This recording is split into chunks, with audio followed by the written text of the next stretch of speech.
this one, we're going to end up lying down on the mat. We're going into our dead bug to start with. So you want to imprint your spine. So imprinting means you want to press your lower, mid and upper back firmly down into the mat. Squeeze those abs, and we're going to take the legs off so they're in tabletop. Reach the arms up to the ceiling. We're holding here for a minute, but I really want you to focus on pressing your spine into the mat. So deep breaths in. As you breathe out, press that spine deep into the mat. You should be pressing so much that your abs do start to shake. On the next inhale, draw up through your pelvic floor, and as you breathe out, pull that belly button to spine. So we're activating those deep abdominals. Inhale, exhale. And then think about closing your rib cage. The abs are going to work even harder. Inhale, as you breathe out, close the rib cage. Press that lower back and mid back firmly down. Inhale, exhale. We want to make sure as well the knees are directly over the hips and not forward. Feet are in line with the knees. You should be able to see those toes just above the knees as well. Inhale, exhale. Can we squeeze those abs even tighter? Press even further. Good, nearly done here. Well done. Drop down, rock from side to side. Next exercise, we're going to go into our toe taps. So same dead bug position, but adding our toe taps. So imprint the spine, legs come off, brace the abs. We inhale, release one leg, tap the mat, and as you breathe out, draw back in. Now, as we do this one, it's really important not to let the pelvis tilt or let that lower back lift off. So you want to press firmly down. We're strengthening up through our core, which is going to help protect that back, which is going to minimize that sciatic pain. So inhale, deep breath in. As you breathe out, pull that leg in. Make sure, close the rib cage, draw the belly button to the spine, press into the mat. I can't tell you how important it is that you imprint your spine and keep those abs activated. As you inhale, release one leg. Don't let the pelvis go with you. Both butt cheeks stay firmly down. Inhale, abs stay engaged. Exhale. See if you can close your ribs.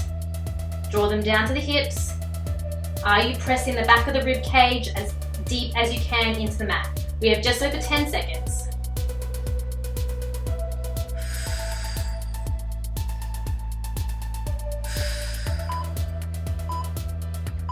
Well done. Pop those feet down.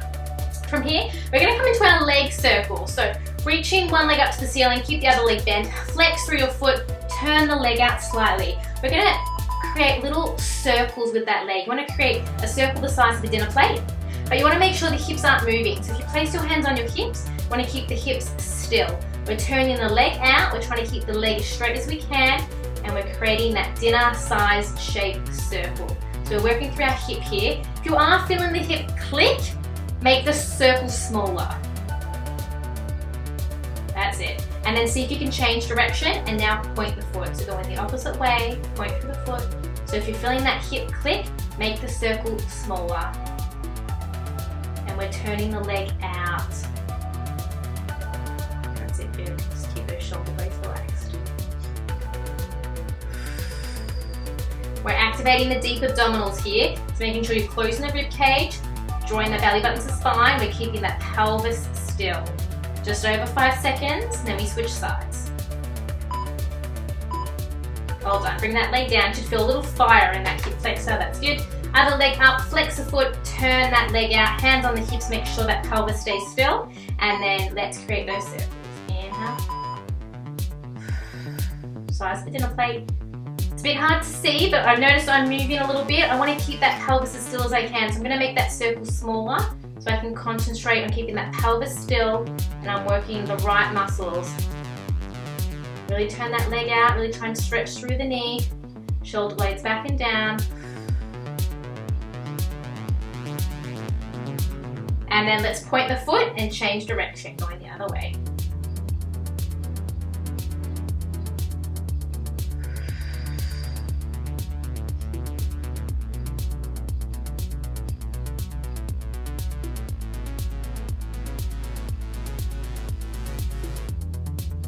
Just over 10 seconds, keep turning that leg out.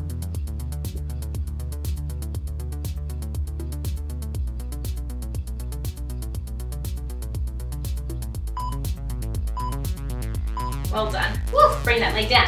Last exercise into our knee stretches. So hug both knees into your chest, lift up. We're trying to kiss the knees, shoulder blades down, elbows in. Then hugging one knee in, stretch the other leg out. You're going to pulse 3, 2, 1. Inhale, switch. Exhale, pulse in 3, 2, 1. Now, the leg that's stretched out, try and go to 45 degrees. So don't let it hover just above the mat because then your pelvis will tilt. You want to keep that lower back pressing into the mat. And how we do that is we lift the leg up a little higher, and that way you're going to feel the abs work.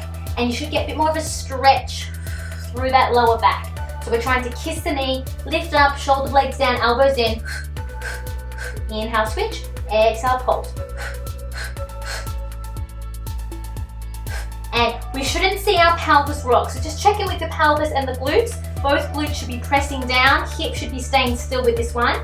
As we bring one knee in, try not to let that hip hitch up. To keep that hip down so it's level with the other one. Oof, we're nearly done. Just over 5 seconds. This is working through the neck as well, so your neck extensors will be on fire. And release. Oof. Well done. Give yourself a clap. That's day 1 completed. You've got 4 more videos to go. So any questions, please feel free to reach out. Otherwise, have a lovely day and enjoy tomorrow.